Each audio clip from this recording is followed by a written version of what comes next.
We turn to the wall, where Donald Trump is continuing his quest to say, go to hell to the legislative branch and to get the money that he wants to build the wall however he can. He's doing that. President Donald Trump is planning to divert an additional $7.2 billion from the Department of Defense in order to fund his wall along the southern border with Mexico. It would be the second time the president has ordered that funds allocated to the Pentagon by Congress be diverted for wall construction, effectively bypassing lawmakers in an attempt to unilaterally deliver on a campaign promise. So let's give you some more specifics.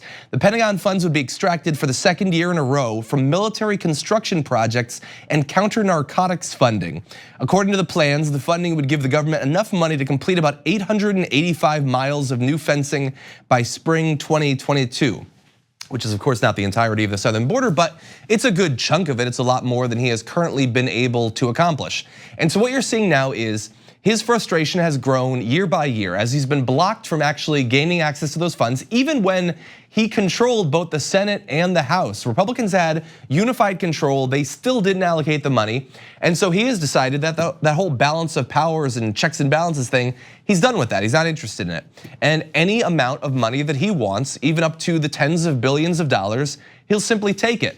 Even if, weirdly, ironically, it's being used directly contrary to its stated purpose. So he says he wants it to stop immigration, but also the flow of drugs. And because he will not listen to the experts, he literally cannot learn, he still believes that the way that drugs come across the border is that people put them in a backpack and they walk across the desert. It's not true.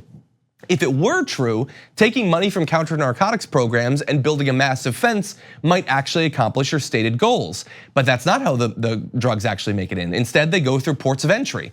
And this won't stop that from happening, but it will defund efforts to stop that from happening. So perversely, this actually makes it more likely that drugs will make it across the southern border.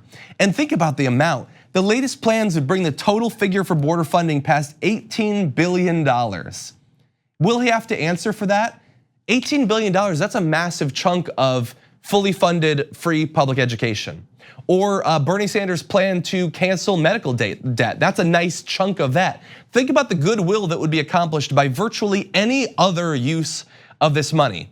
And what's interesting is I saw a feeling expressed on Twitter that is perfectly timely considering the debate that's coming up. So Andrew Lawrence said, one question I would like to hear at tonight's debate, since it's legal for Trump to take money from military funding to build his stupid wall, what would you redirect money from military funding to pay for? And that is a great question and a timely one considering the situation with Iran.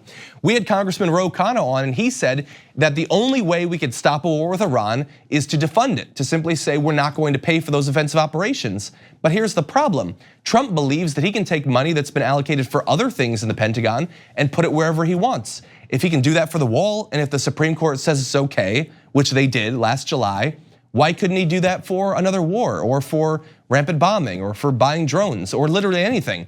So look, I think this desperately needs to be talked about, not just for the future of the wall on the southern border, which is important enough by itself, but for the precedent that's being set, where the United States president can say, if you don't fund what I want, I will simply take whatever you funded and use it however I want. Screw checks and balances. That's what he's saying. Let's see how the potential future Democratic president, what they think about that precedent.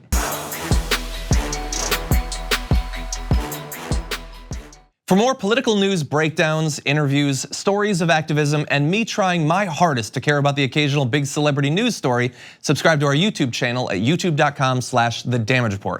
And you can ring the bell wherever it is so you don't miss anything.